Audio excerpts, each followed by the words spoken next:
Before we dive into the Quran's account of Hazrat Adam, peace be upon him, it's important to understand that the question of man's origin has always been debated, especially from a scientific point of view. Evolution suggests that man was not created in his current form from the very beginning, but rather developed through different stages of life over millions of years. According to this view, life began in simple forms, like pebbles, plants, and small creatures, then gradually progressed step by step. At one stage, it took the form of a water leech, and over a long period of time, after passing through many different kinds of living beings, it finally reached the present human form. But religion teaches us something very different. It tells us that the creator of the universe himself directly created the first human, Hazrat Adam, peace be upon him. According to religion, the creator of the universe made the first human in the form of Hazrat Adam, peace be upon him. From him, Allah created Eve, his companion, so that mankind could begin. Allah honored Adam by granting him superiority over all other creations. He entrusted him with the great responsibility of carrying his trust and gave him authority over the universe.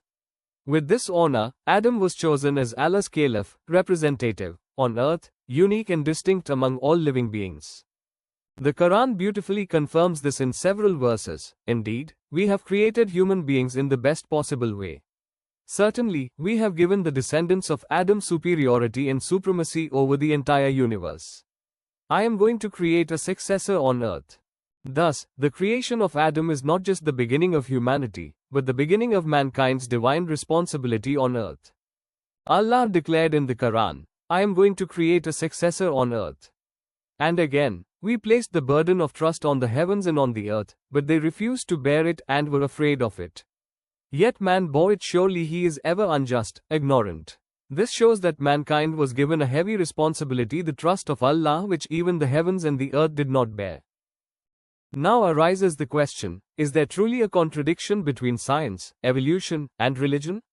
The truth is, there is no real conflict. Knowledge and experience reveal that religion and scientific realities are in harmony. If at times a contradiction seems to appear, it is only because the deeper realities of knowledge are still hidden from us. History has shown again and again that whenever these hidden truths are uncovered, the apparent contradictions vanish, proving that divine knowledge and true science never oppose one another. It has been observed time and again that whenever the hidden realities of knowledge were uncovered, the contradictions with religion disappeared. The truth revealed by science and knowledge always aligned with the revelation of Allah.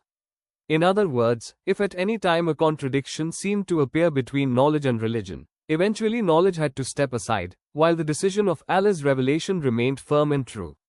On this basis, we understand that there is no conflict between knowledge and religion in this matter either. However, since this subject is subtle and complex, one must always remember the central truth: the first human, Hazrat Adam, peace be upon him, is the father of mankind.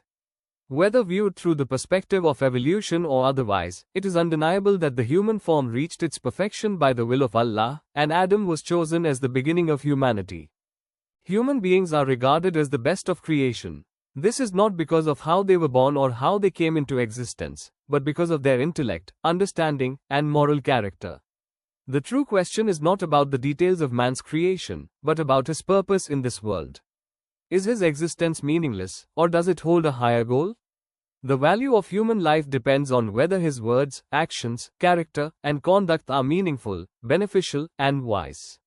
If his spiritual and moral qualities are fruitful and full of wisdom, then his life has true purpose. If the answer to these facts is yes, then it must be accepted that the creation of human beings has a deeper purpose. The meaning of existence should be examined, and it should be acknowledged that mankind, being the best of creation, carries a higher responsibility. This points to a high standard for moral values and a greater reason behind man's creation. That is why the Holy Quran declares the greatness of human existence. It highlights both the positive and negative aspects of man, teaching that within the nature of the Creator and the creation of the universe, mankind has been given the status of the best. Because of this, humans have the right and duty to live with wisdom, morality, and purpose. Man has been created greater than the whole universe, and because of his actions and responsibilities, he holds the honor of being Allah's trustee on earth, the Khalifa of Allah's land. When such greatness is placed within him, how can his life be considered aimless and without purpose? Allah asks in the Quran, do people assume that they will be left without a purpose? It is necessary that mankind, blessed with wisdom and awareness, should recognize the difference between good and evil. He is made responsible for avoiding what is wrong and choosing what is right. The Quran says, Allah created man and then showed him the path of good and evil. Then we showed man the two paths, good and evil. In short, the Quran reminds us again and again, mankind has been invited to do good deeds and to avoid evil deeds. The real center of guidance, the true beginning and end, is the human being himself. This is why the Quran does not go into unnecessary details about how the first man was created. Instead, it emphasizes his purpose, his responsibilities, and his final end.